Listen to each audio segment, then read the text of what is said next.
Muy buenas tardes, gusto saludarlos. Buenas tardes, licenciado. Buenas tardes, licenciado. Buenas tardes, gusto saludarlos. Vamos a dar inicio a la clase del día de hoy. Vamos a la tercera unidad. A partir de ahora, pues ya esto entra al segundo parcial, incluyendo el libro Breve Historia del Sindicalismo Guatemalteco, Mario López Arrabe. Un libro que la vez pasada ya se los habíamos mandado por el grupo. Entonces, solo voy a ver si...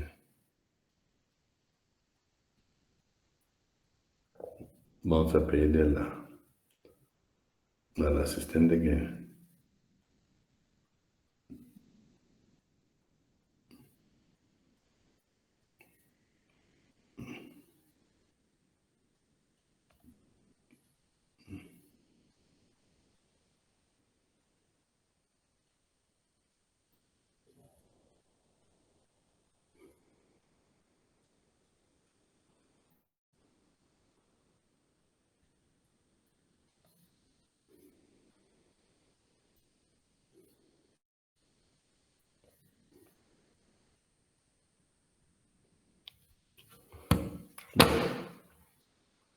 Entonces, hoy vamos a hablar de la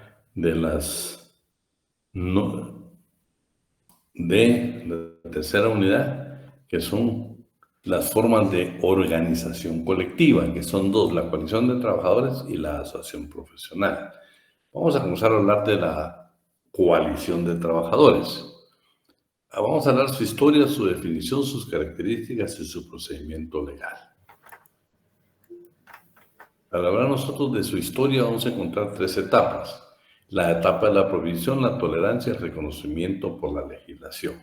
En la etapa de la prohibición vamos a encontrar precisamente el edicto de Turgot, la ley de Chapelier, los decretos de Yayar, la ley 22 y el Código Penal francés. Todas estas disposiciones legales tenían algo en común y es precisamente que prohibieron la organización, la coalición de trabajadores en el inicio de la revolución industrial, el aparecimiento de la fábrica. Claro, todas estaban destinadas a suprimir las corporaciones de oficios. Terminando el sistema feudal, entramos a la industrialización, digo, señores, debemos de abolir totalmente el sistema feudal y su forma de organización de los trabajadores, que es a través de las corporaciones de oficio, también. Todas funcionaron con lo mismo, pero también regularon que prohibieron de una u otra manera la organización de la clase trabajadora en el inicio de la fábrica, en el inicio de la revolución industrial. Lo único que sí es cierto es de que en 1803 sí permitieron la organización, pero no de la clase trabajadora. Permitieron la organización de las cámaras consultivas, que eran organizaciones de patronos que tenían como misión analizar las necesidades y los medios para mejorar la producción en las manufacturas, las fábricas, el arte y los libros. Si se dieron cuenta, sí se permitió entonces.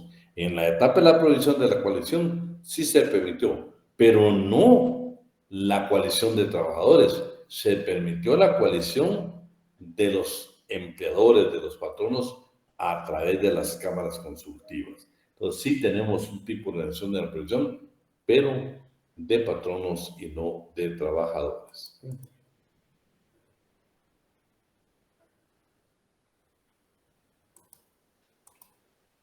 Ahora vemos la etapa de la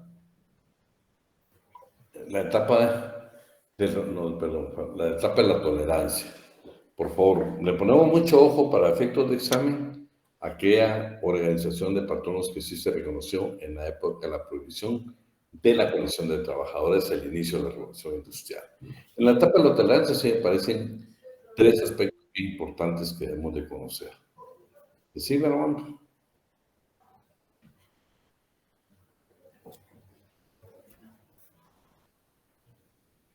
Bueno, les decía, en 1824 pues, se deroga todo lo relativo al carácter criminal de las coaliciones. Pero miren qué interesante, en 1840 ya se reconoció la asociación, o sea, pero no de trabajadores, sino de compañeros. Pero claro, dice que estaban dentro del derecho corporativo, ¿sí? En 1824 hubo una sentencia norteamericana que se llama tolerante. ¿Qué es lo que dijo aquí? Señores patronos, no podemos estar nosotros poniéndole limitaciones a la clase trabajadora, porque eso va a provocar que se organicen y provoquen disturbios y violencia que van a perjudicar la incipiente industria. Entonces, esta sentencia, por favor, le ponemos atención también. Primero, la acción de compañeros en el derecho corporativo y en 1824 la sentencia norteamericana denominada tolerante.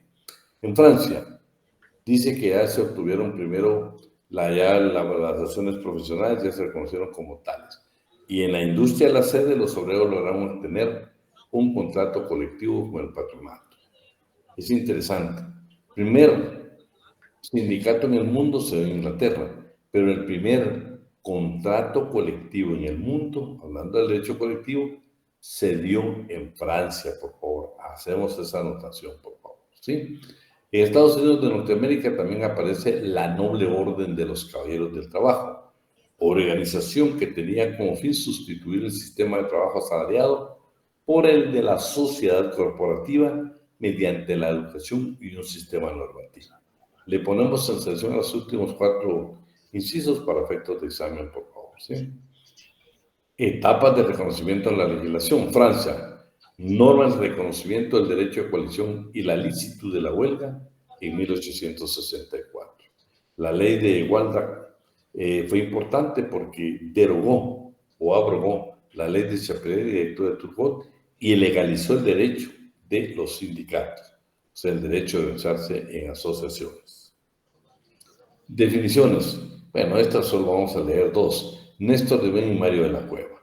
Mario de la Cueva dice que es el acuerdo temporal de un grupo de trabajadores para defensa de sus intereses comunes. Lo mismo dice prácticamente Néstor de Ben, es el acuerdo de un grupo de trabajadores o patronos para la defensa de sus intereses comunes. Tal vez de repente, por favor, le ponemos atención. Yo les dije a ustedes un principio que quería que estuviéramos siempre en clase con el afán de que analizáramos detenidamente nosotros y nosotros crear nuestras propias definiciones de acuerdo a lo que estemos viendo, ¿sí? Sus características. ¿Cuáles son las características de una coalición? Una alianza concertada de trabajadores no sindicalizados, tienen como propósito mejorar las condiciones de trabajo, defensa de intereses comunes, es una organización de hecho de naturaleza emergente, se disuelve después de obtener su objetivo principal, en su formación el grupo coaligado no requiere llenar requisitos como los sindicatos. Procedimiento legal. ¿Dónde lo encontramos en nuestro Código de Trabajo? En el artículo 377, que esto es importante, En el artículo 377 dice: cuando en un lugar de trabajo se produce una cuestión susceptible de provocar una huelga o paro, los interesados, si se tratara de patronos o de trabajadores no sindicalizados, esa es la coalición de trabajadores hoy, elaborarán y suscribirán un pliego de peticiones en que mismo designarán a 3 delegados para que resuelvan y conozcan el conflicto, quienes tendrán el propio documento para firmar cualquier arreglo o bien ad referéndum. Pero es la base legal de la coalición de trabajadores de conformidad con el Código de Trabajo. ¿Qué diferencia vamos a encontrar en lo que yo denomino unión de trabajadores y trabajadores coaligados? En el artículo 374, vea lo que dice: patronos y trabajadores tratarán de resolver sus diferencias por medio del arreglo directo, con la sola intervención de ellos. No estamos hablando de provocar, de pedir un pliego de petición que vamos a plantear ante un juez. No estamos provocando nosotros el inicio de un tribunal de conciliación y posteriormente un arbitraje. Estamos hablando que las diferencias que nosotros podemos arreglar, lo vamos a hacer entre patronos y trabajadores. Y si no podemos, vamos a invitar a amigables componedores. Los trabajadores pueden constituirse consejos o comités ad hoc permanentes en cada lugar de trabajo, compuesto por no más de 3 trabajadores. Esa es la unión de trabajadores, no los trabajadores coaligados, que van más allá porque van a discutir derechos que pueden obtener precisamente un convenio colectivo, que ese sí es un beneficio directo para toda la clase de trabajadores. Quienes se encargarán de plantear a los patronos o a sus representantes verbalmente por escrito sus quejas o solicitudes. Señores, no es un pliego de peticiones, son quejas o solicitudes. Y dice que el patrón o sus representantes tienen la obligación, sí, dice, dichos consejos o comités siempre sus gestiones las van a hacer en forma atenta y cuando así procediere, el patrón o sus representantes no puede negarlos a recibir a la mayor brevedad posible. No estamos hablando nosotros de trabajadores cualificados que van a disfrutar derechos comunes. No, estas son aquellas quejas, aquellas solicitudes que cotidianamente se pueden dar en una empresa. La diferencia es de que, claro, miren ya cuando hablamos del 77, que dice, cuando en un lugar de trabajo se produzca una cuestión susceptible de provocar una huelga, vean lo que dice, susceptible de provocar una huelga. Además, dice que van a elaborar y suscribir un pliego de peticiones. ¿Y a quién le van a presentar? A un juez de trabajo. Allá no, en la Unión de Trabajadores en el 374. Es con amigables componedores. ¿Sí? Breve historia del movimiento sindical guatemalteco de Mario López Larrabe. Que no se les olvide que este libro va a entrar para el segundo parcial. Ahí lo anotan. El primero no lo pudimos, no nos dio tiempo, pero ahora sí es obligado, porque vamos a ver. Mario López Larrabe, pues por supuesto nos habla de las entidades de socorro mutuo, las mutualidades, como nosotros le llamamos, el porvenir de los obreros, la maternidad obrera, la de albañiles, la de tipógrafos, la de artesanos y albañiles y la de barberos. Pero más importante lo que dice, en 1931 los trabajadores de la fábrica de cementos Novela, hoy Progreso, la más grande industria cementera de Centroamérica, han apagado los hornos y han estallado en huelga. Eran trabajadores coaligados o posiblemente un sindicato aún no reconocido. No nos olvidemos que el reconocimiento o el registro público de sindicatos es hasta 1947 con el sindicato de bananeros. Esto estamos hablando de 1931, en la época del general Jorge Ubico. Luego en el 44, interesante. ¿Cómo nace el Sindicato de Trabajadores de Educación de Guatemala, el STEC, el que recientemente pues, fue noticia en Guatemala? La APE nace precisamente porque la primera que existió no fue este sindicato, existió la Asociación Nacional de Maestros. Este es el preámbulo, esta es la entidad que le da vida al Sindicato de Trabajadores de Educación de Guatemala, al STEC. ¿Sí? Luego, el sindicato de ferrocarrileros, que fue importantísimo en Guatemala, no fue primero sindicato de trabajadores, primero se llamó Sociedad de Auxilio Póstumo, de Auxilio Mutuo Ferrocarrilero. Así, después se convirtió en sindicato. Y por último, lo importante, que ya aparecieron las confederaciones de sindicatos en Guatemala a partir de 1944. Claro, el reconocimiento o el registro, no el reconocimiento se lo había dado la ley. El registro fue a partir de 1947, que hemos hablado en otras ocasiones. Bueno. ¿Alguien tiene encendido por ahí el micrófono? Yoasca, su micrófono. Bueno. Entonces, con esto terminaríamos todo lo que es la coalición, ¿sí? Y ya entraríamos directamente nosotros a lo que es la asociación profesional. Por favor, esta segurísimo va a ser pregunta de examen, ¿no? Va a ser pregunta de examen. ¿Qué es una asociación profesional en el derecho colectivo del trabajo? Son los sindicatos. La asociación profesional, por favor, son los sindicatos. Son los sindicatos, que no se nos va a olvidar nunca hoy. Vamos a ver sus generalidades, el sindicalismo y la libertad sindical el día de hoy, ¿sí? Vamos a comenzar con las generalidades. Bueno, que el reconocimiento internacional de los sindicatos de trabajadores y de patronos.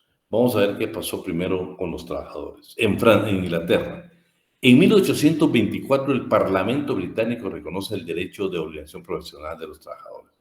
Por eso, en esa fecha nace el primer sindicato, que fue precisamente una fábrica de textiles, ¿sí? En Inglaterra. Pero vean qué interesante, en 1834 se crea el Sindicato Nacional de la Gran Unión, integrado por obreros calificados de distintos oficios, que tenía como fin agrupar diversos sindicatos locales. Esto es lo que hoy llamamos una federación de sindicatos. Y por último se crea el Congreso de la Unión de Sindicatos. Ya está hablando de la Confederación de Sindicatos. El primer país que suprimió el delito de coerción fue Gran Bretaña, al abrogar en 1824, pero no fue plenamente legales los sindicatos, sino hasta que se votó sobre la ley de sindicatos profesionales. Pero vean qué interesante. 1824, en Inglaterra nace el primer sindicato y también el Parlamento británico reconoce el derecho de los sindicatos profesionales de trabajadores. Francia. Bueno, Francia. En la Revolución de 1848 hubieron varios reconocimientos de reivindicaciones para la clase trabajadora. El reconocimiento al derecho del trabajo, talleres nacionales para combatir la desocupación, la creación de una comisión de Luxemburgo para estudiar las decisiones relativas a la relación del trabajo, la creación de agencias oficiales de colocación de trabajadores, siendo lo más importante en 1848 el reconocimiento de asociación, el reconocimiento a los sindicatos ya por una disposición legal. También en Francia existió el delito por la coalición de trabajadores y la huelga, ¿sí?, que posteriormente, por supuesto, fue suprimido. También habla de la supresión no solo del delito de Turgot, sino también los artículos que regulaban el Código Penal de Francia. Pero también hubo un reconocimiento del sindicato de patronos, ¿sí?, el sindicato de patronos. Entonces, esto fue interesante, ¿eh?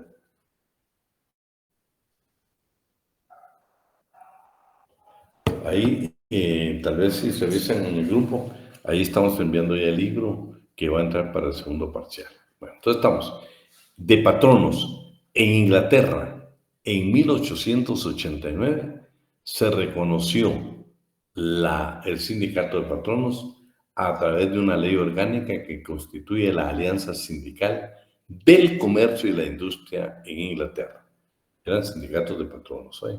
En Francia, 1559, las cámaras sindicales en Francia. Estos eran de patrón.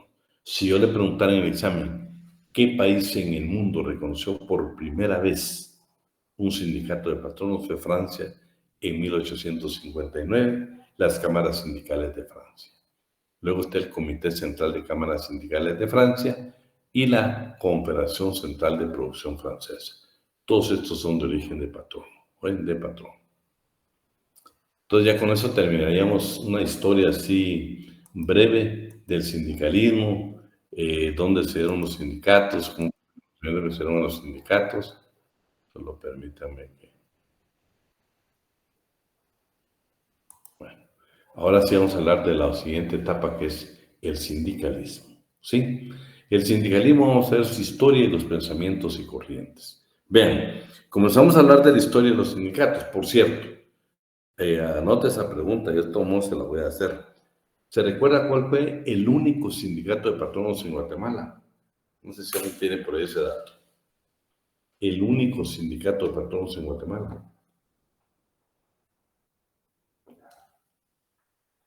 Buenas noches, licenciado. Fue el Industriales de Guatemala. El sindicato patronal de Industriales de Guatemala. Ese fue el primer sindicato, ¿sí? Bueno, hoy hablamos del sindicalismo. Vamos a hablar su historia y sus pensamientos. Después vamos a hablar de otros temas de sindicación y vamos a hablar también todo sobre la libertad sindical. Para último, ya analizar nosotros nuestra legislación legal respecto a los sindicatos. La historia. La historia, vamos a hablar del sindicalismo inglés, francés, italiano, alemán, norteamericano, soviético, universal. Vamos a comenzar con el inglés, ¿sí? Pero para que no solo yo hable, porque me voy a... Entonces vamos a pedir a ustedes que nos apoyen ahí, ¿sí? Vamos a pedirle ahí, por favor, a... ¿Estás por ahí, César García? Buenas noches, licenciado. Gusto saludarlo. Gracias, César. Léeme todo lo que dice sobre el sindicalismo inglés. Estos son los orígenes del sindicalismo que también de una u otra manera van a estar vinculados con la legislación guatemalteca. Pero necesitamos leer esto para entender nosotros qué son los sindicatos. César. Muy bien, gracias, licenciado. Sindicalismo inglés. Mediante la Trade Unions Acta de 1981 y 1876, los sindicatos ingleses obtienen un amplio reconocimiento jurídico y la capacidad para celebrar contratos colectivos y administrar su propio patrimonio. El movimiento unificador de la unión sindical en el campo político conduce a la creación de un partido político que logró incorporar 40 diputados en 1910 al Parlamento. En 1927 se promulgó la Ley de Conflictos Laborales y Sindicatos que reguló el ejercicio de la huelga y la intervención judicial en los casos de represalias sindicales contra las personas no afiliadas a las huelgas o a los paros declarados ilícitos. Esta ley prohibió también la exigencia de pago de cuotas destinadas a subvencionar las actividades políticas del sindicato. En 1971 se promulga la ley sindical inglesa con el propósito de obtener una legislación sindical. Gusto saludarlo, licenciado. Gracias. Primero, el sindicalismo inglés que nos deja como en la parte de la historia, que en 1871 hasta 1976 ya se permitió a través de una disposición legal los contratos colectivos y que los sindicatos administraran su propio patrimonio. Ya se permitió que los sindicatos, a través de una acción unificadora, llegaran a formar un partido político. Y en 1910 logran tener 40 diputados en el Parlamento británico. Claro, la legislación nuestra prohíbe la participación política de los sindicatos. Pero ¿qué estamos hablando de la historia? ¿Qué nos aportó el sindicalismo inglés al mundo? Imagínense, llevaron diputados, ¿sí?, a través del sindicalismo inglés. Y en 1927 se promulgó la Ley de Conflictos Laborales y Sindicatos. Reguló el derecho de huelga y efectivamente para evitar las represalias por parte de los patronos. Y al final logró unificar y hacer una ley sindical unitaria. No el sindicato único, no. Fue una ley, una disposición legal donde estuvieran todas las disposiciones en materia de libertad sindical, la ley sindical inglesa. Ahí, en 1971, ellos tienen disposiciones legales que unificaron todo lo relativo a los sindicatos y especialmente a la libertad. Bueno, veamos hoy el sindicalismo francés. ¿Alguien me quería hablar? No. Bueno, vamos a estar por ahí, Carlos Aceituno.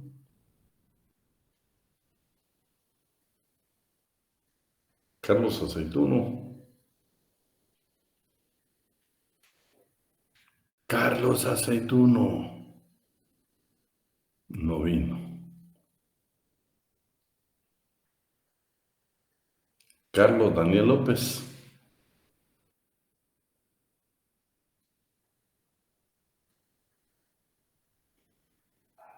Bueno, sí me preocupa, ¿eh? Ah, bueno, ahí está Carlos. Sí ¿Desde dónde, perdón? No sé si está viendo la pantalla, Carlos. Sí, lo estoy viendo. Léeme ahí un poquito sobre el sindicalismo inglés. Francés, perdón. B. Sindicalismo francés.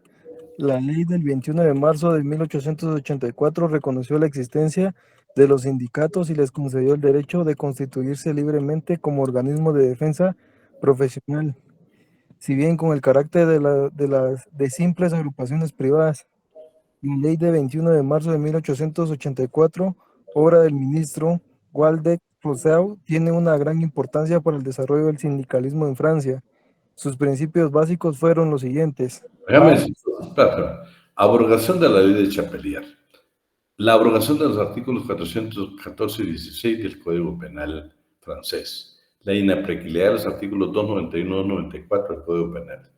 Y la libre constitución de sindicatos sin previa autorización judicial, salvo la obligación de registrar sus estatutos y la lista de sus dirigentes. También tenía la capacidad del sindicato de adquirir bienes inmuebles, el reconocimiento de los sindicatos para confederarse, la personalidad jurídica de las acciones profesionales para comparecer a juicio y celebrar negociación colectiva. Miren qué avance tuvo realmente el sindicalismo francés, qué aporte hizo para el sindicalismo realmente, las disposiciones estas francesas. Y bueno, luego se creó la Confederación General del Trabajo que unificó a los sindicatos. Ya en la Constitución de 1946 consagró el principio de libertad sindical. Luego, mediante la Ley 25 de abril de 1956, se protege la libertad de sindicación frente a las represalias patronales. Miren qué interesante todo el aporte que hizo el sindicalismo francés a los sindicatos actualmente. Vamos a ver el sindicalismo italiano y alemán. Este se lo voy a definir en palabras bien concretas. Se trató siempre de constituir los sindicatos mixtos. O sea, sindicatos en una empresa, ellos decían que el patrono también podía pertenecer al sindicato, que los representantes del patrono podían pertenecer a un sindicato. Eso es en concreto, ¿sí? Sin embargo, por supuesto, dentro de la misma iglesia, ellos tuvieron problemas. En 1893 aparecen las asociaciones sindicales en forma de federaciones nacionales. Al propio tiempo, inspiradas en la Bolsa de Trabajo francesa, se crean las cámaras de trabajo con la función de centralizar la organización de trabajo, constituir agrupaciones de resistencia o abrir los departamentos de colocación. Frente a la presión del socialismo, el programa elaborado por el Congreso Católico proclama la predilección por los sindicatos mixtos. Por exigencias del sistema se suprimió la legislación sindical, sustituyéndola, ¿sí?, por la organización corporativa. ¿Qué es lo que significa eso? Quitaron la legislación sindical y crearon la organización corporativa. Significa que querían que todos los sindicatos fueran controlados por el Estado. Entre las limitaciones impuestas a la libertad sindical por el derecho fascista tenemos la sindicación único sindicato, no permitían la pluralidad de sindicatos, sino que existiera una organización sindical. Y vean, para cada categoría profesional, la reducción de por lo menos 1/10 parte de su categoría. Si queríamos hacer sindicato de abogados, el 10% de los abogados debíamos de participar, de lo contrario, no notaban nuestra personalidad jurídica. ¿Sí? Luego dice, y el otorgamiento de dicho reconocimiento mediante una acción discrecional. Cumplíamos con los requisitos, pero quedaba a discreción de la autoridad si nos autorizaba. Ese fue el problema cuando ellos cambiaron una ley de libertad sindical a una precisamente que levantó la organización corporativa, ¿sí? Y pues después dice, por decreto legislativo de 1947 quedó abrogada la legislación fascista. Claro que la tuvieron que expulsar de su ordenamiento jurídico, suprimiendo las funciones de carácter público-político de las acciones profesionales no reconocidas. Se firmó en Roma un pacto de unidad sindical que favoreció la constitución de la Confederación General del Trabajo. Imagínense, a la final la clase trabajadora logró que todas esas disposiciones legales fueran suprimidas. Y se logró, pues, ya se firmó en Roma la constitución de esta confederación que integró en un solo bloque las asociaciones social comunista y demócrata cristiana. Sin embargo, no debería disolverse años después, creándose profundamente divisiones que tendrían que superarse hasta el 75, en que se detonó el pacto unitario. Ya la Constitución italiana reconoció la libertad sindical en 1948. Y en 1970 aparece el Estatuto de Trabajadores, que constituye una disciplina tutelar de los derechos colectivos asalariados dentro de la empresa contra los abusos patronales. Sindicalismo norteamericano. ¿Sí? Este sindicalismo norteamericano dice, pese a algunos intentos de unificación del movimiento obrero norteamericano, como la Organización de los Caballeros de Trabajo, el sindicalismo de la Unión Americana nace propiamente en los albores de este siglo, con la fusión de las principales confederaciones y confederaciones, la Federación Americana del Trabajo y la Confederación Organizada Industrial. Esas fueron las que verdaderamente le dieron auge al sindicalismo en Estados Unidos. Con la ayuda del gobierno, el sindicalismo entró en una etapa de expansión y fortalecimiento, creando varias disposiciones legales, ¿sí? Aparece una ley conocida como Wagner, que legalizó la vida de los sindicatos dentro de la empresa de manera obligatoria. un sistema de negociación y convenciones colectivas. El procedimiento utilizado por la Federación Norteamericana del Trabajo para fomentar su crecimiento consistió en la incorporación masiva de los sindicatos minoritarios de trabajadores mediante un sistema de taller agremiado y de taller sindicalizado. Con la segunda posguerra, el mundo capitalista implementó la ley conocida como una ley denominada Ley del Salario, con el valioso pretexto para distraer la atención de la vida sindical, haciendo aparecer a los gobiernos como interesados y canales de reparación de la penuria económica de los obreros. Vean qué interesante. El Estado federal ha mantenido frente a los problemas del sindicalismo partiendo de la premisa que los sindicatos son figuras necesarias para el juego democrático. Vean, en concreto, Estados Unidos lo que proponen, señores empresarios, señor patrón, señores, el capitalismo lo vamos a definir de esta manera. Es parte de la democracia en una empresa el permitir la formación de sindicatos. Claro, el sindicato tiene que entender que tiene nada más una advertencia. ¿Cuál es la advertencia? Que no cuestione los principios del capitalismo en Estados Unidos, que se consideren parte del sistema capitalista de los Estados Unidos. Y bueno, esa es la propuesta general que hace la sindicación norteamericana. Y luego dice que pues Reagan y su partido republicano pues sustentaron ya tesis, ya lo plantearon como un conflicto de civilizaciones entre el occidente y el comunismo, entre el este y el oeste, entre los Estados y la Unión Soviética. Yo en lo personal siempre les he dicho que he considerado que los sindicatos no tienen ideología y cada vez que participan en actividades políticas, las consecuencias son severas para la clase trabajadora. Ya definimos nosotros qué es un sindicato, está en el artículo 206 de nuestro Código de Trabajo, no tiene absolutamente nada que ver con cuestiones ideológicas. Aquí son reivindicaciones, estudio, mejoramiento, estudio, ¿sí? Mejoramiento de las intereses comunes, mejoramiento y estudio de las condiciones en que se presta el salario, intereses comunes que nosotros tenemos en la clase trabajadora, pero no ideológica. No estamos hablando del capitalismo y del socialismo, no, esos son los tratadistas, son algunas corrientes que precisamente tratan de infundir ese carácter a los sindicatos, que en lo personal nuestra generación no habla absolutamente nada de eso. Nada. Vamos a ver, si se dan cuenta, en los Estados Unidos pues ya vimos eso. Cuando venimos desde la Unión Soviética estamos peor. Un sistema fracasado, un sistema que no funcionó.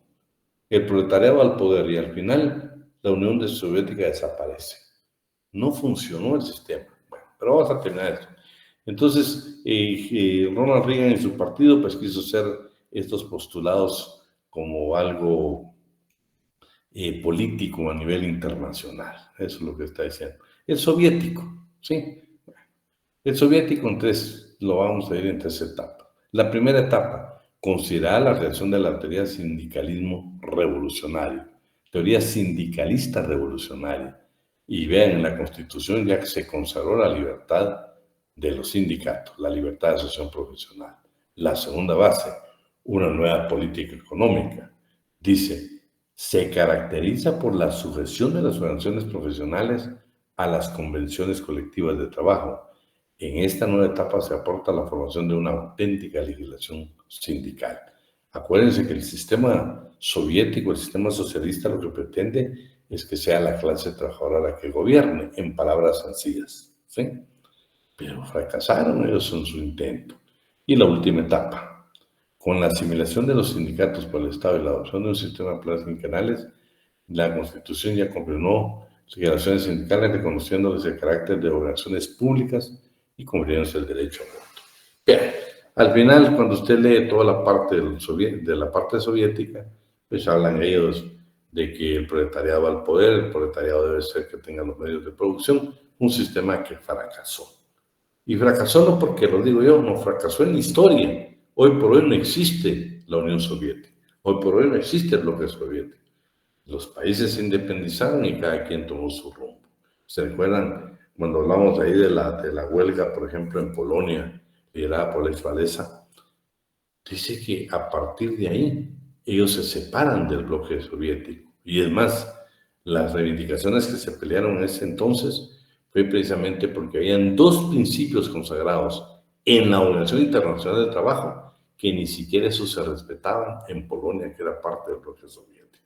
Entonces, fracasó. No estoy hablando de sistemas políticos, estoy hablando del sindicalismo. Fracasó el Estado al querer incorporar los sindicatos al Estado. No se puede. Son otros los intereses de nosotros, la clase trabajadora. La sindicación universal, vea, pero ni esa se logró hacer. ¿Por qué? Aparece por primera vez en el mundo la Federación Sindical Mundial. ¿Pero qué pasó?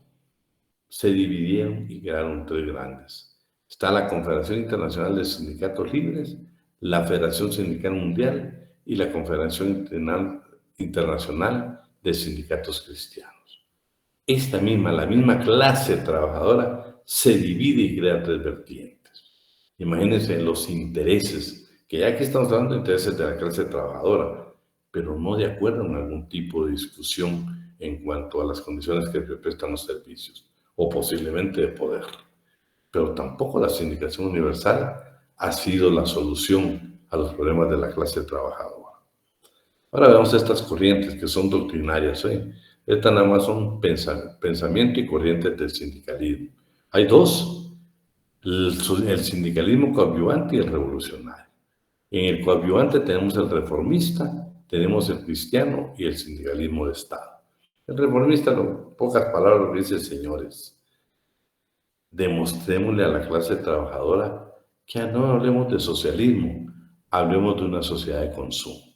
Pero para que lo entendamos bien, coadyuvante se divide en tres: reformista, cristiano y de Estado; revolucionario, anarcosindicalismo y sindicalismo comunista.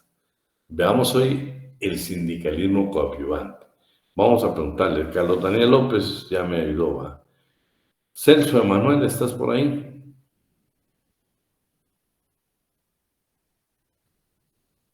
No está Celso. César Fernando Vázquez, tampoco. César García. ¿Está, licenciado? ¿Gusto hablar nuevamente? Gracias, César. Léete donde dice sindicalismo coadyuvante. Ok, muy bien. Sindicalismo coadyuvante. Esta corriente sindical que presupone como natural el sistema de producción capitalista se ha caracterizado históricamente por su tendencia a la defensa de los trabajadores de una misma profesión, organización que deriva de los gremios medievales, y a la promoción de las reivindicaciones económicas de los obreros mediante la acción directa del trabajo o de las negociaciones colectivas. Muy bien. Ese es el coadyuvante. No, déjenme ver, yo creo que hay alguien que nos están pidiendo ingresar.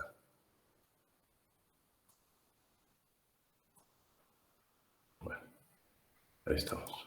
Entonces, estamos juntos. Este se divide en reformista, cristiano y de Estado. El reformista, orientado al pensamiento de los esposos Witt, el socialismo reformista reconoce la necesidad histórica de la lucha de clases y considera que la sindicación como un instrumento natural de organización y defensa del trabajo. ¿Para qué? Para mejorar las condiciones laborales y balancear la lucha democrática, la omnipotencia, la clase empresarial. El pensamiento socialista ha ponderado la supremacía de la sociedad de consumo sobre los sistemas de tendencia socialista y ha adoptado un sistema de desproletización de la clase trabajadora mediante la participación y el cointerés en aquella en un proceso productivo sin permitirle realmente una efectiva injerencia entre la administración de la empresa. Claro, vas a ser parte de la empresa, ¿sí? Pero no vas a ser parte de la administración de la empresa. Eso es lo que le quiere decir. O sea, no que la clase trabajadora tome en manos la empresa o tome en manos la institución o el Estado, no. No, señor. Vas a ser parte, vas a tener un cointerés en el proceso productivo, pero vas a tener limitaciones porque nunca vas a poder tener injerencia dentro de la administración de la empresa. El cristiano, política sindical apuntada por la Iglesia, en un principio fue la sindicalización conjunta de patronos y trabajadores. Sindicalismo de Estado o corporativismo. Esto ya lo vimos que lo tuvo Alemania y lo tuvo también Italia. Dentro de esta concepción se pretende superar la contraposición de clases mediante la absorción de la vida sindical dentro de la estructura del Estado, aparentando convertir al sindicato en un instrumento de colaboración y solidaridad. Así que dentro del esquema corporativo se hace factible la responsabilidad de aquel frente al poder público respecto a la gestión y tutela de interés profesional. El control total del Estado, precisamente de los sindicatos, no funcionó en los sistemas socialistas. Ahora vamos a ver el otro, el revolucionario, que tampoco funcionó. Sostiene la necesidad de transformar el sistema de explotación capitalista, de superar los contrastes de clase y alcanzar la democratización de la vida social mediante la equitativa participación de la actividad en los beneficios de la economía y la civilización, es decir, mediante la socialización de los medios de producción. ¿Qué es entonces el anarcosindicalismo y el sindicalismo comunista? Esta corriente se basa en el principio de oposición a la opresión burguesa y de bloqueo a un mecanismo general mediante el recurso preferente de la huelga solidaria y la rebelión espontánea de masas. No funcionó. El sindicalismo comunista pretende reivindicar para el proletariado un sistema jurídico de la identificación cimentado en una doctrina y robustece la vida y la prepara mediante la acción articulada y permanente, la transformación de las estructuras económicas y el ascenso al poder de la clase laboral. No funcionaron estos sistemas en el mundo. ¿Por qué? Porque los sindicatos es otra historia. Los sindicatos no tienen ideología, por más que podemos... Es más, vamos a ver que nuestra lección habla qué ideología tenemos. Pero ¿por qué van a preguntar por ideología si la definición del artículo 206 de nuestro Código de Trabajo no habla absolutamente nada? La libertad sindical. Esta sí es importante, ¿eh? Esta es importantísima, ¿eh? Entonces, para respetar los derechos de autor, pues nada más es para fines académicos, ¿sí? Vamos a comenzar con la introducción. ¿Qué es lo que dice la introducción? Al hablar nosotros, escúchenme, de la libertad sindical, claro, tenemos que hacer énfasis en algo. Desaparece el sistema feudal, desaparecen las corporaciones de oficio y hay una nueva forma de producción que es la industrial. Entonces, lo que dice esta, en términos generales, dice, a la forma de producción feudal correspondió la organización de la clase trabajadora a través de las corporaciones de oficio. A la producción capitalista de la gran industria aparece el sistema de organización de la clase trabajadora a través de los sindicatos. La libertad sindical. ¿Qué es realmente la libertad sindical? Vamos a entrar aquí a don César, vamos a... ¿Qué es la libertad sindical? Bueno, tiene que ver con nosotros como personas. Y vean, cuando nosotros hablamos de la incorporación de los trabajadores a un sindicato, estamos hablando de la libertad individual como trabajador y la libertad que tiene colectiva a través del sindicato. Dos personalidades jurídicas reconocidas por el Estado. La personalidad de Abidan Ortiz como trabajador y la personalidad jurídica del sindicato al que pertenezco. Entonces dice, la libertad sindical es así una manifestación de libertad individual. Es el complemento de la libertad individual de los trabajadores. En ejercicio de ella se llega a la creación de un grupo que tiene una personalidad distinta a las personas que han contribuido a su constitución.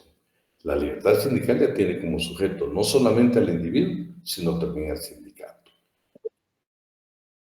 Estos dos sujetos pueden surgir conflictos, claro. Entre el sindicato y el trabajador pueden surgir problemas. Claro que pueden surgir. No solo con el sindicato, con el patrón y con el Estado, ¿sí? Vean, no nos pueden operar. Primero, puede crearse un sistema de antagonismo entre nosotros y el sindicato. ¿Qué pasa, por ejemplo, si un sindicato no nos deja renunciar? ¿Qué pasa si un sindicato no nos permite ingresar? ¿Sí? Que nos está limitando la libertad sindical. Si nosotros cumplimos con todos los requisitos, nos deberían de admitir. Ante esos abusos es donde decimos entonces, ¿qué es la libertad sindical? Bueno, entonces van a haber problemas. ¿Quién va a ganar entonces entre un antonismo entre el sindicato y un trabajador? ¿Cuál de los dos sujetos va a triunfar en el conflicto? ¿El individuo o el grupo? Al lado del individuo y su interés individual se coloca el de grupo y de interés general de la profesión. Van a haber conflictos y los existen. Entonces, ¿qué es la libertad sindical? Y vean, la libertad sindical, varios tratadistas la van a apuntar y siempre caemos en lo mismo. Todos van a decir lo mismo. Todo patrono y todo obrero tienen la libertad de trabajar aisladamente o de entrar a un sindicato, también de abandonar. Esa es la libertad sindical. La libertad sindical consiste en que cada persona tiene la facultad de afiliarse a un sindicato y al sindicato de su elección, si existen varios, la facultad de no afiliarse y por último la facultad de abandonar el sindicato. Esa es la libertad sindical. Esa es la libertad sindical. La libertad de organización sindical debe ser facultad individual de escoger la agrupación sindical a cual adherirse. Bueno, este derecho sindical asume 4 aspectos bien especiales. El derecho individual de asociarse profesionalmente, la estructura sindical como manifestación de un derecho reconocido, la acción sindical como un derecho de ejecutar funciones de tutela profesional y el ordenamiento jurídico que permite el libre ejercicio. ¿Sí? Entonces, por ejemplo, la Constitución italiana dice, ha de hablarse de organización y no de asociación sindical, en coherencia con la afirmación del principio de libertad, no ha determinado los modos de los cuales un grupo debe organizarse para la tutela de los intereses comunes de sus componentes. Pero hay otros tratadistas que dicen, no señor, la libertad sindical es una figura rectangular. Hablamos de la sindicación libre, de la autonomía sindical y la pluralidad sindical. ¿Qué tenemos en contraparte a la sindicación libre?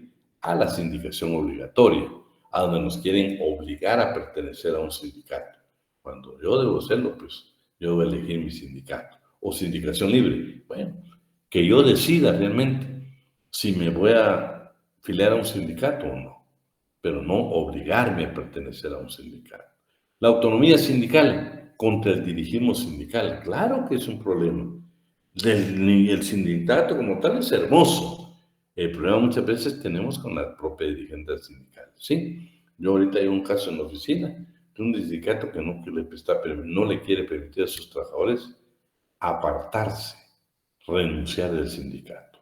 Imagínense, ese ya es perjudicando la autonomía del sindicato, o la autonomía sindical, porque el sindicato, pues, nosotros tenemos la libertad sindical de estar en ese sindicato, de abandonarlo, ¿sí? Y por último, la pluralidad sindical contra la unidad sindical. Esto es lo que dice, señores, ahí en Guatemala lo permite y el mundo lo permite en la mayoría de países, señores, que hay en una empresa varios sindicatos o una institución. No nos pueden obligar a que exista un solo sindicato, ¿sí? Claro, va a tener sus ventajas y desventajas, por supuesto, ¿sí? Este otro dice, la libertad de sindicatos consiste en una significación estricta. El derecho del trabajador y del empresario de sindicarse o no sindicarse en caso afirmativo y de poder en los casos de régimen escoger entre uno o varios sindicatos. También dice, la libertad constitutiva consiste en crear un sindicato en conjunción con otros compañeros. La de afiliación le reconoce el derecho de ingresar al sindicato de su elección y también el derecho a mantenerse fuera, a no afiliarse a ninguno. Y por último, la participación en la vida del sindicato. También es parte de la libertad sindical el derecho a elegir y ser electo, ¿sí? A formar parte de las comisiones, a formar parte del comité ejecutivo, a formar parte del consejo consultivo.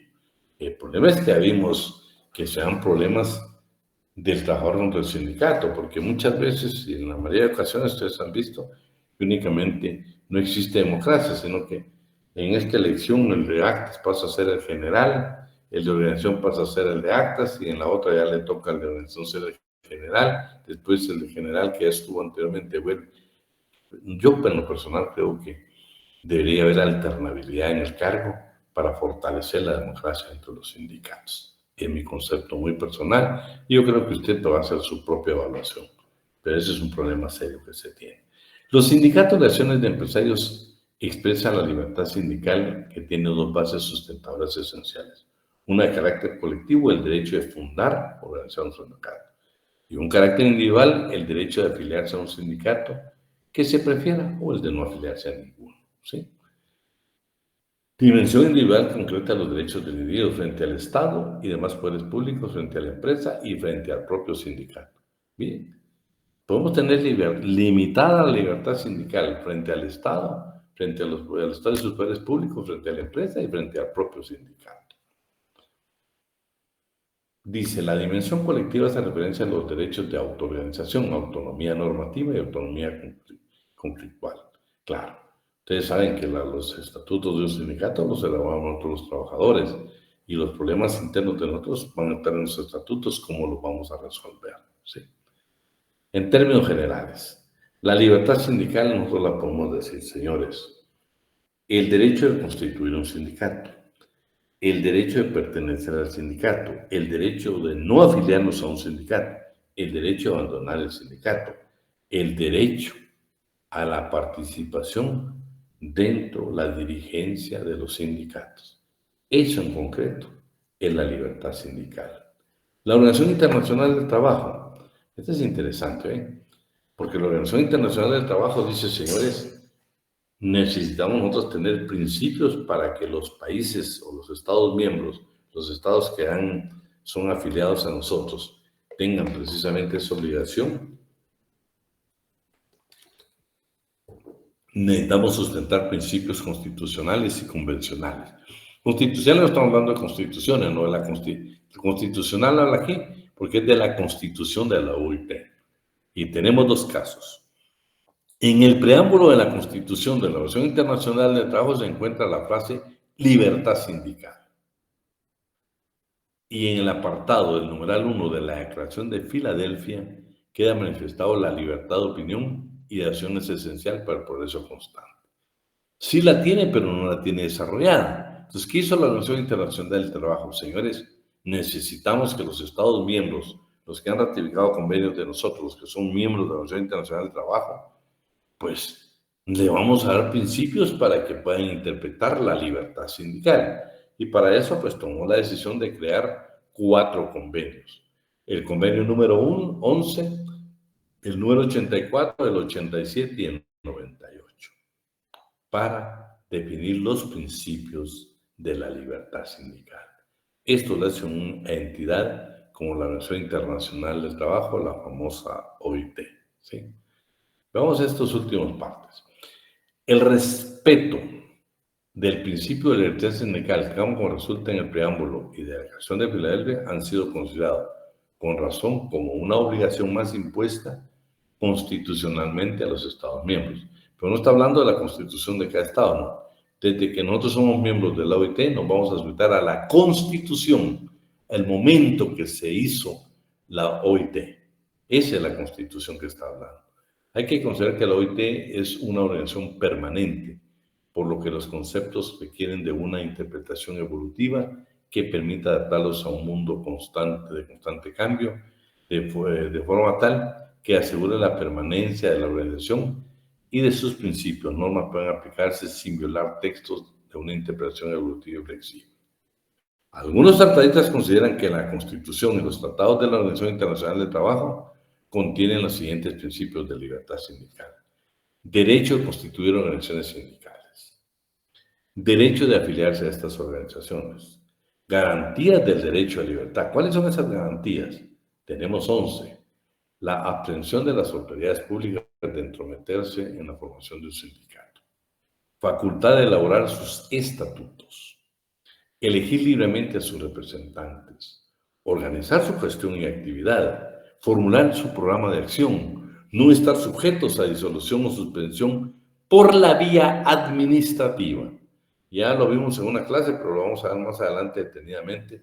No se permite la disolución por la vía administrativa, salvo nuestro código habla cuando voluntariamente nosotros decidimos disolver un sindicato. Ahí hay una participación, pero van a ver quiénes están facultados única y exclusivamente para disolver un sindicato. Constituir federaciones y confederaciones, constituir organizaciones internacionales y afiliarse a ellas, proteger a los miembros de un sindicato, impedir toda injerencia de organizaciones extrañas, la instauración de medidas para promover y desarrollar la negociación colectiva. Este es la garantía de la libertad sindical que nos da la Organización Internacional del Trabajo. Ahora hablemos de la autonomía sindical. Sí, la autonomía sindical. Pero bueno, si no, vamos a quedar sin voz. Y te voy a seguir pidiéndole favor ahí. Vamos a ver. ¿Estás por ahí, Angie Arribillaga?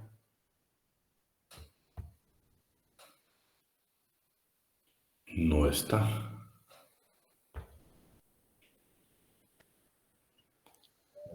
Si quiere, le puedo ayudar yo, licenciado. Espérate, está bien, Lorena. Miremos ahí donde dice autonomía sindical.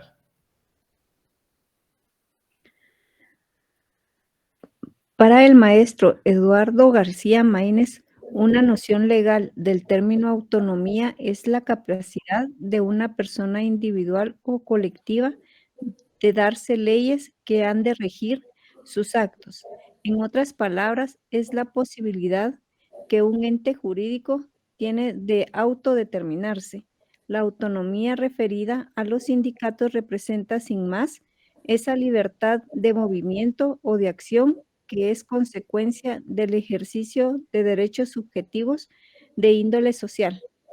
La actividad jurídica sindical se produce mediante una dosis no pequeña de normativa. El alcance a los estatutos sindicales determina la vida interna del sindicato y sus miembros. Es lo que algunos autores llaman acción democrática interna y externa, constituirse, redactar estatutos y reglamentos administrativos son los primeros actos democráticos de un sindicato. También debiera hacerlo elegir libremente a sus representantes. En cuanto a la acción sindical externa, podemos mencionar la participación que estos tienen en la vida pública de cada país. Los problemas nacionales no pueden ni deben ser ajenos a la clase trabajadora. En algunos casos, la acción sindical externa influye en el ánimo de los gobiernos, sobre todo el poder legislativo, para que esas aspiraciones puedan plasmarse en el derecho positivo. Solo vamos a analizar esto, ¿sí? Entonces, cuando hablamos de la autonomía sindical, ¿por qué estamos hablando de la autonomía sindical? Porque la ley permite que constituyamos un sindicato, que redactemos nuestros propios estatutos y nuestros reglamentos administrativos, ¿sí? Eso dice que constituye la primera fase de una democratización de los sindicatos. Claro. También la forma de elegir a nuestras autoridades dentro del sindicato. Debe de haber parte de la democracia, para mí la alternabilidad en el cargo. Entonces digo, importante sería también que cuando hablamos de democracia, cuando hablamos de autonomía, también el derecho a nosotros de elegir y ser electos. ¿Sí? Eso es importantísimo. Pero cuando habla de autonomía sindical, ¿por qué? Porque dice que entonces, señores, van a haber actos internos, como por ejemplo, nosotros vamos a elaborar nuestros estatutos y todo lo que vamos a vivir nosotros. Pero también hay externas. ¿Y cuáles son las externas? Vean lo que dice, mencionar a personas que tienen en la vida pública de cada país. Es que es interesante que participen. Hoy por hoy yo les digo, pues, las federaciones y confederaciones de sindicatos deberían de pronunciarse ante los problemas nacionales, no solo en este gobierno, en todos los gobiernos. Hoy mismo, pues yo les puedo decir, bueno, hablan de tanto de Perenco, pero yo no he escuchado que digan qué pasó con la clase trabajadora de Perenco. ¿Sí? Nadie habla de qué pasó con los derechos de la clase trabajadora. ¿Le pagaron sus prestaciones a todos? ¿Sí? ¿Cumplieron con todas? La entidad que estaba cumplió con todos los derechos. Deje todo lo demás. ¿No? Me refiero al derecho laboral. No he escuchado nada respecto al tema laboral. ¿Sí? También digo yo, los problemas a nivel nacional. Bueno, hay tantos problemas a nivel nacional que qué importante es que nosotros, la clase trabajadora, sin entrar a conflictos de carácter político, podemos proporcionar nosotros o participar en las posibles soluciones de los problemas nacionales. ¿Sí? Es que es importante porque yo les digo, las federaciones y confederaciones de sindicatos son importantísimas. Quienes tienen mi edad, que yo miro que hay muy pocos en esta clase, se recuerdan que en los años del conflicto armado era increíble ustedes cuando las confederaciones o las federaciones de sindicatos convocaban a una manifestación. Es que era impresionante. Yo le digo, ver nosotros del año 78 al 84, ver la participación, por ejemplo, de empleados bancarios en una manifestación, ver trabajadores del sector público y sector privado en una manifestación, que son peleando derechos. Por ejemplo, les digo, yo recuerdo, por ejemplo, el incremento, por ejemplo, del valor del pasaje al transporte urbano. Ustedes no tienen la idea de la importancia que se tuvo la participación de los sindicatos, como muchas veces las decisiones de los gobiernos de turno de ese entonces tuvieron que retroceder y evitar, ¿sí? Entonces, es importante la participación. Hablemos de la unidad sindical, ¿sí? La unidad sindical de la clase trabajadora ha sido siempre la base de la evolución y sus posibles victorias. Sin la unidad de las organizaciones sindicales como táctica y sin una meta permanente, los hombres sindicalizados pierden su fuerza de grupo. Pues al tener problemas, diferentes trabajos, objetivos y aspiraciones contrarios, no participan del mismo interés y objetivo común. La justificación sociológica de esta tendencia unitaria está en los problemas de los hombres que en el campo del trabajo se mantienen dentro de un nivel que, con poquísimas excepciones y escasas diferencias, coinciden con la mayoría de ellos. Esto hace que se identifique entre ellos estar involucrados en la misma problemática, tengan tácticas, metas y objetivos análogos para la defensa de sus intereses.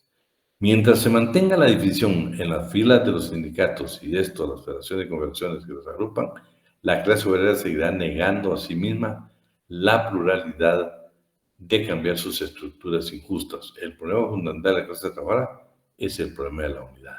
Esto estamos hablando de los que defienden esta unidad sindical, ¿sí? El sindicato único fue producto de los regímenes totalitarios como la Italia fascista, donde hablamos de que expulsaron del ordenamiento jurídico la ley de libertad sindical y agregaron las organizaciones, las acciones incorporadas al corporativismo, o sea, el control del Estado. ¿Sí? Ya lo mismo. En España, durante el franquismo y en otros países se imitaron estas formas corporativas de acción política y social. El Estado reconoció un solo sindicato que representa la unidad de la producción. En tales circunstancias, el movimiento sindical unitario es un derecho de hecho obligatorio. Los partidarios de los sindicatos únicos argumentan que estos aseguran la fuerza e independencia del movimiento sindical. Otros piensan, por lo contrario, engendran abusos y errores. El sindicato único no evita los riesgos de encontrar en el seno de la organización los que serán designados representantes con diversas tendencias. Un sindicalismo uno no estimula la emulación debido a la existencia de varias agrupaciones. Puede dejarse ganar por la rutina y lograr sus objetivos esenciales. La unidad de los miembros conduce a una acción totalitaria. La absorción de sindicatos únicos por los estados totalitarios constituye una prueba manifiesta en estos casos. Los adversarios del sindicato único han realizado esfuerzos para demostrar el carácter peligroso y autoritario de este sistema que reduce a los trabajadores y patronos la acción simple y cortante de ingresar o no a un sindicato único. Puede ocurrir además que el movimiento sindical pierda su autonomía en el sentido de las tradiciones de su misión. La unidad sindical no admite al mismo tiempo en el mismo lugar de existencia a varios sindicatos. Tiene los siguientes argumentos favorables. Limita la libertad sindical. Es que estamos hablando ustedes aquellos lugares donde aquellas legislaciones que solo permiten un sindicato. No hay pluralidad de sindicatos, solo hay un sindicato, ¿sí? El sindicato único puede ser producto artificial, puede ser controlado por el patrón o por el Estado, puede crear desconfianza respecto a la independencia sindical. No funciona el sindicato único. La pluralidad de sindicatos, bueno, esto es donde hay varios sindicatos, ¿sí? Aquí hay varios sindicatos y usted decide a cuál de ellos pertenecer. Ese es en términos generales la pluralidad sindical. El principio de la pluralidad sindical es el corolario de la libertad de la constitución de los sindicatos, lo cual significa que los individuos son libres de constituir varios sindicatos para una misma actividad profesional. Es el privilegio de escoger o elegir entre diferentes sindicatos, optando por aquel que mejor se ajuste a sus ideas y pretensiones. Es importante la libertad sindical, ¿sí? Tiene los siguientes argumentos desfavorables el que existan varios sindicatos, la pluralidad de sindicatos. Puede quebrantar la unidad de la clase obrera, puede estimular la lucha de otros sindicatos y sus aliados, puede estimular la disidencia sindical, presupone una creciente entidad más representativa, de modo que los sindicatos queden divididos. Ese puede ser un problema, pero parte de la libertad sindical es la pluralidad sindical, que existan varios sindicatos y que nosotros elijamos al que mejor nos convenga, de acuerdo a nuestros intereses comunes y a nuestras propias formas de pensar. Organización sindical más representativa. Esta, por supuesto, la tenemos nosotros aquí en Guatemala. La organización más representativa se concibe solo junto a las organizaciones menos representativas. Para que pueda definirse la de organizaciones más representativas, debe ser posible la concurrencia de varios con iguales derechos e iguales posibilidades de probabilidad de éxito en cuanto a su calificación. Van a tener los mismos derechos, salvo que la negociación colectiva, la participación en diversos sectores del Estado, únicamente se lo permiten a los sindicatos, ¿sí? Y se los dan al sindicato más representativo. Ese es el problema que hay. Si usted lee un poquito ahí la historia, cómo se integran los sindicatos en el Seguro Social y, por ejemplo, en INTECAP, se dan cuenta ustedes que casi siempre son los mismos, porque se van exactamente por este tema de la organización sindical con más representatividad. Es increíble. Entonces usted ve que constantemente casi siempre son los mismos, los vuelven a reelegir. ¿Por qué? Porque los que tienen derecho a voz para elegir a sus representantes, pues es el sindicato mayoritario, es la federación o confederación mayoritaria. Es imposible competir. Y eso de una u otra manera, pues pierde un poco la parte de la democratización de los sindicatos, ¿sí? Y la sindicación obligatoria. Esta creo que la vamos a dejar para la siguiente clase, para que la veremos bien clara. No es el sindicato único, esta es la obligatoria. De hecho, yo creo que en esta parte aquí sí agregué algunas cláusulas que se dan, por ejemplo, en Estados Unidos y en Canadá, donde nos obligan a pertenecer a un sindicato, y eso es sumamente delicado. En términos generales, entonces, cuando nosotros hablamos de la libertad sindical, estamos hablando. La libertad sindical conlleva el derecho de formar un sindicato, el derecho de afiliarnos al sindicato, el derecho de no querer pertenecer a un sindicato, el derecho de abandonar cuando así lo consideramos un sindicato.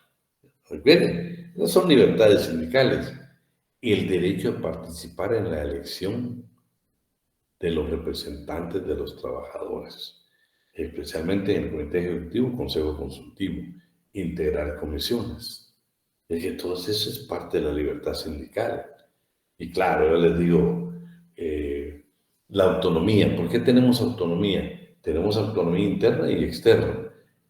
Interna porque nosotros la autonomía nos permite, por ejemplo, elaborar nuestros propios estatutos, tener nuestra propia constitución, nuestras propias disposiciones legales en los estatutos. También nos va a permitir organizarnos todo ese proceso. El Estado no nos puede dar a nosotros, no nos puede obligar, no nos puede decir solo los estatutos de los sindicatos deben de ser así. Claro, ellos lo único que van a revisar es que nosotros no estemos perjudicando las garantías mínimas que la legislación laboral guatemalteca, por ejemplo, en el caso nuestro, le otorga a la clase trabajadora. Y externa, porque debemos integrar. ¿Cuántos, imagínense, los sindicatos, los mayoritarios de mayor representación, ellos son los que proponen quiénes son los trabajadores que integran, por ejemplo, las comisiones paritarias del salario mínimo, los que integran los tribunales de conciliación, los que integran el tribunal de arbitraje, y en otras, es un sinnúmero de lugares. Estoy hablando del Instituto Guatemalteco de Seguridad Social, INTECAP, y por supuesto que hay otra serie de representaciones donde únicamente participan los sindicatos y el de mayor representación. Ese es el asunto que estamos hablando hoy de la libertad sindical. Hablar de la libertad sindical lo vamos a ver ahí cuando miremos los organismos paralelos. Vamos a ver cómo, por ejemplo, los sindicatos en Costa Rica denunciaron al gobierno por el apoyo que le estaba dando a las entidades solidaristas, ¿sí? A las acciones solidaristas, que era la competencia. Imagínense, estas entidades pueden pertenecer patronos y trabajadores, representantes del patrono. Estas entidades pues no son defensoras de los intereses de la clase trabajadora. Sin embargo, les han dado participación. Aún ellos promueven los tratados de libre comercio. Y en Costa Rica hubo una denuncia ante el Comité de Libertad Sindical de la Organización Internacional del Trabajo, precisamente el sindicato, una confederación de sindicatos, para decir, bueno, señores, ellos no representan. Y la OIT al final tuvo que resolver y decir, señores, ustedes, las asociaciones solidaristas, no representan a la clase trabajadora. La clase trabajadora es representada por sindicatos. Pero también tenemos nosotros, cuando se integran asociaciones tripartitas, o sea, se recuerdan que hemos hablado de que se comparece a la Conferencia Internacional del Trabajo. Normalmente se va a una comisión tripartita, patrono, trabajador y representantes del Estado. Participan todos los años en esa conferencia internacional. Ya vemos que esa conferencia tiene hasta el carácter de Parlamento Internacional del Trabajo. O sea, lo valioso, lo importante que se tiene es la obligación de la participación a través de la libertad sindical. El día de hoy lo vamos a dejar por ahí. Mañana están sus notas hoy. Estoy preocupado porque no fueron notas. Hay unas notas que creo que van a tener ustedes que no sé qué pasó, pero hubieron preguntas tan elementales que de veras me preocupó que no los contesté. Preguntas como, por ejemplo, edad mínima para trabajar en Guatemala. No es posible que a esta altura del partido nosotros todavía pensemos que son 14 años. Hemos hablado, no en una ocasión. Entonces, preocupado, más preocupado que ustedes, porque yo como docente sí me preocupo. ¿Será que me estoy dando a entender? ¿O será que ustedes dirán, no me gusta derecho laboral? No creo. Pero no estén llorando porque algo vamos a hacer, ¿sí? El recurso del llanto es el último. Ahorita lo que vamos a hacer es, ¿qué hacemos para recuperarnos? Y yo les ofrecí algo, Les ofrecí, de los que estén interesados, yo voy a que, porque me pueden aquellos y tal vez el propio del mismo día del examen, nos vamos a tener un tiempo para estudiar juntos, para estudiar juntos. No, hubieron buenas notas también, no hay que no todo, pero sí me preocupó, buenas notas, me preocupó. Yo siempre he sido de la idea de que me preocupa más aquel alumno que siempre asiste. Así de que, no sé si está la compañera que nos ayuda a llevar aquí la asistencia. ¿Estás por ahí? Sí, eso le iba a mencionar, de que ya la asistencia la pasó el chat para que lo tengan en cuenta. Vale. Entonces, todo el mundo yo voy a hablar con Catherine. Nosotros mañana les vamos a dar su nota. No quiero que le pongamos un poquito más de atención hoy. Entonces... Licenciado, perdón la interrupción, con una consulta. Habemos algunos compañeros que aún no estamos asignados a la sección. Igualmente, ¿podremos aparecer en el listado de notas, aunque no sea oficial? No, si no es oficial no te puedo incorporar, ¿viste? Vamos a tener que esperar que ustedes las incorporen al... Esa fue una de las razones, porque no sé si tú fuiste o alguien nos habló que como 2 días antes del examen ya les habían asignado la sección y otros que se vinieron de la otra sección y se cambiaron. Entonces, pero Ahorita sí ya vi como unos 3 exámenes tal vez que no me aparecen en los listados. Yo voy a conservar un tiempo esos exámenes para que ustedes puedan arreglar eso.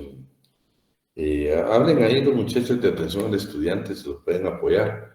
O si no, busquen directamente a control académico o procesamiento de datos para que los pueda apoyar. Pero no hay ninguna pena, yo voy a conservar esos exámenes. Gracias, licenciado. Va a comer.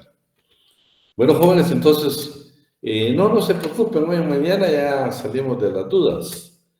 Y ya el día viernes, pues quiero que nos pongamos pila, porque Katherine nos ha apoyado muchísimo. Pero, vean, a mí me da tristeza cuando ha sido presencial, nos ha fallado mucha gente en llegar. Yo les dije a ustedes, yo también fui estudiante trabajador, es complicado. Pero solo una manera de aprender el derecho, estar ahí presentes. Hoy mismo yo sé que algunos de ustedes pues, se incorporan a la clase, pero muchos están trabajando, otros van en su vehículo, pues otros tienen otro tema, otros pues no tenemos buena una computadora, vamos en el celular, hay tantas cosas, muchos van en el bus, pues eso yo lo entiendo muy bien, muy bien, muy bien. Entonces usted me lo hablar yo con Katherine para ver en qué apoyamos, Así de que los vamos a apoyar, pero la clave es de que no me falte clases, por favor. ¿Estamos ahí? De eso, de demás. Gracias, licenciado. Feliz noche. Muchas gracias, licenciado. Feliz noche, licenciado. Feliz noche, cuídese. Feliz noche, licenciado.